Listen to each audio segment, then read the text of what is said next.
Today I'm going to be updating my iPhone charge test featuring the iPhone 14 Pro. Now in terms of the contestants, we have the 5-watt power adapter. Whoever's coming from a standard iPhone 11 or earlier, you may still have this power adapter laying around. And then next up we have the 20-watt power adapter. This is the one that Apple is going to give you once you buy your iPhone. Available for purchase, of course. And then we have the 30-watt. This is the same exact power adapter that comes with the MacBook Air and as well as iPads. And then we have the new Apple's 35-watt compact charger. This is dual Type-C ports, but I'm only going to use one port on this one. Now this charger is included with the M2 MacBook Air, the high-end models. In terms of the cables, I'm using the official Lightning to Type-C cable. Now unfortunately I couldn't find a USB-A to Lightning, so I found a third-party one. This one here is from Anker. The Apple cables tend to not really last too long, so I'll throw a link in the description to some Lightning cables that I recommend. All of these iPhone 14 Pros are completely dead,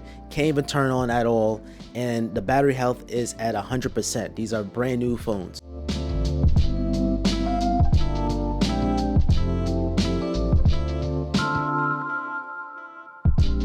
And kicking things off with the first boot, I want to see which iPhone is going to turn on first. And no surprise, without wasting any time, 18 seconds in, the 30-watt power adapter is in the lead at 1%.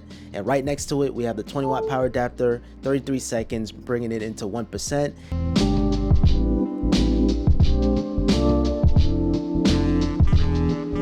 And right next to that, we have the 35-watt, which kind of took a little longer than expected, but nonetheless, it's still way faster than the 5-watt power adapter.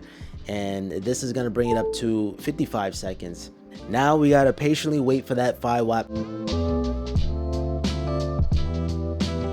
There's a nice little surprise about that 5-watt power adapter towards the end of the video, and you guys don't want to miss that one. So yeah, so finally we have the Apple logo, and 2 minutes in, this is very slow.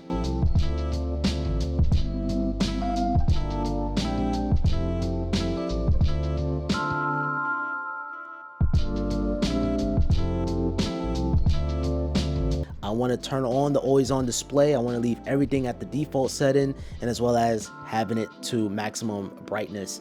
So yeah, and I also wanted to change the wallpaper to create the unity.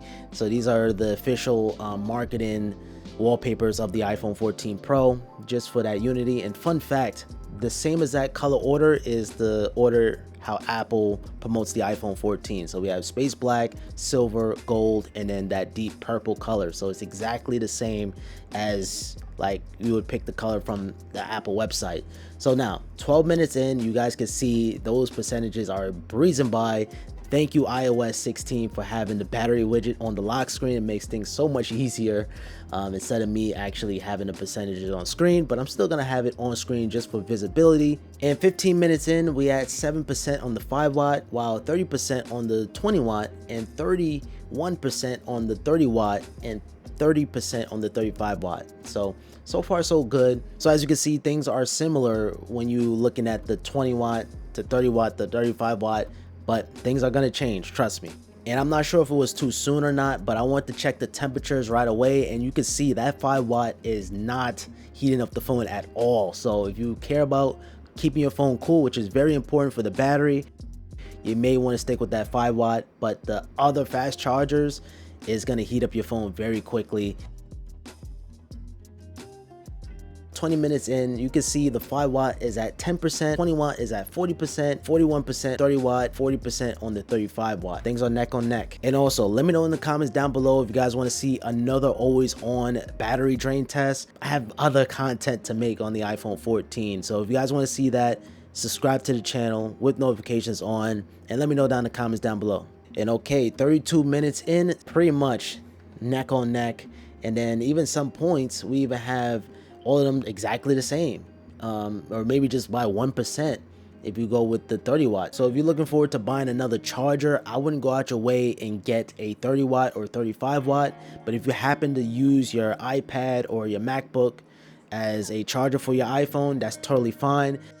Almost getting into an hour, all the phones except for the 5-watt is at 80%. And it would be a good idea to check the actual heat of the phone. I would say the 20-watt is the hottest out of all of them, but the 5-watt is still chilling.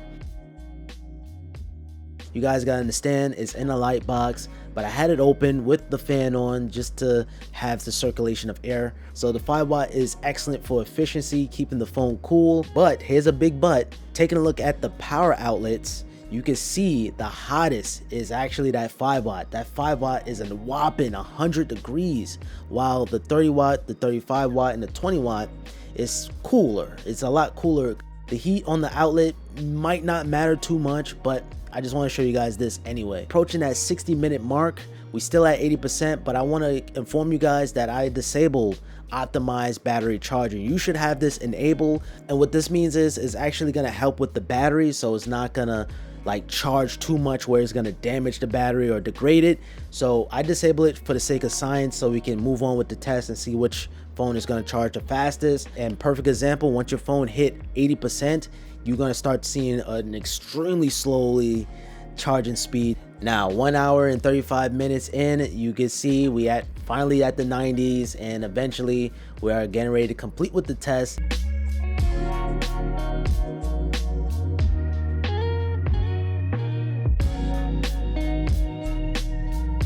But the 35 watt actually completed the charge first, opposed to the 20 watt or even the 30 watt. So kind of surprising there, because the maximum watt is 27 watts on the iPhone 14 Pro. So yeah, so the 35 watt charges the phone faster.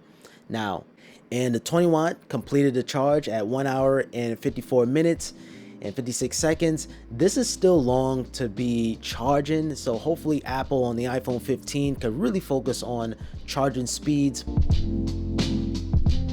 And of course, third place, the 30 watt power adapter. I'm kind of surprised this didn't finish second, but nonetheless, it completed 1 hour and 57 minutes. And now the only thing we have left now is that measly 5 watt power adapter, which is only at 57%. Oh, my light died. Fast forward everything, finally the 5 watt completed its charge at 3 hours and 50 minutes. This is like watching paint dry. 5 watt is cool, like literally is cool. Did forget to mention that I'm using an iPhone 14, the regular one, as the clock timer. That was also plugged in using a power bank. I didn't want to have too much power going on to the power circuits. Probably some of you guys skipped to the end of the video. Salute to you guys, at least thumbs up the video and subscribe while you at it. And who knows, I may do another charge test, maybe bringing in the classic iPad charger, the 12 watt. Or MagSafe, may bring that back, or the 18 watt. If you guys have any suggestions or feedback, feel free to leave a comment down below. I'm always looking forward to improving my content. Don't forget to follow me on Instagram, Twitter, and on TikTok at Simplypops. And other than that, it's your boy Pops, and I hope you guys have a simple day. Peace.